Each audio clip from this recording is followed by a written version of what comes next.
Back when we didn't have e-girls on demand with the internet, we had to go out to the watering holes that they were frequenting, like Hot Topics, Spencer's, and the spotlight of today's story, Zoomies. Me and my buddy walk into the mall and start with Target, and I get my gamble going on and buy a few pack of Yu-Gi-Oh cards. And as per usual, I got absolutely shit on. Nothing strange there. Put the trash pulls in my pocket in defeat, and we carry on to the Zoomies, where I see this ultimate goddess working the counter. Smitten doesn't even cover it. This girl was 10 out of 10 Howl at the Moon werewolf material. So we look around a little bit while I'm coming up with the master formula to swoon this poor girl who's just trying to work and probably dealt with like 20 guys that were like me already. And I decided I'm going to ask her about the band on her shirt and try to get a foothold in some kind of common ground. And I'll be honest, it wasn't even going well before. She was not interested in talking to my greasy ass about anything outside of wrapping up this sale so I can get the hell out of this store and away from her probably.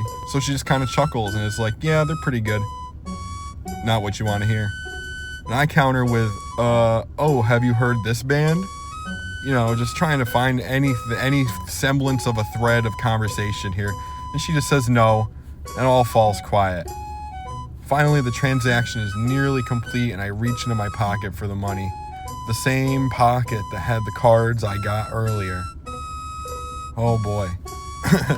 My ancestors wept as I pulled my hand out, and I send the pile of cards flying all around the floor. And this is the loudest thing of all time. You'd think these cards were made out of pure cement based on the earth-shattering force they hit the ground. Now she's looking down at the crime scene and simply snorts and says, "Are those Yu-Gi-Oh cards?" And instantly, I'm having an eternal nuclear disaster. So I'm just picking them up like I'm speedrunning a game of jacks. And I don't even know what to do at this point. So I just say, "I'm sorry," and get out of there.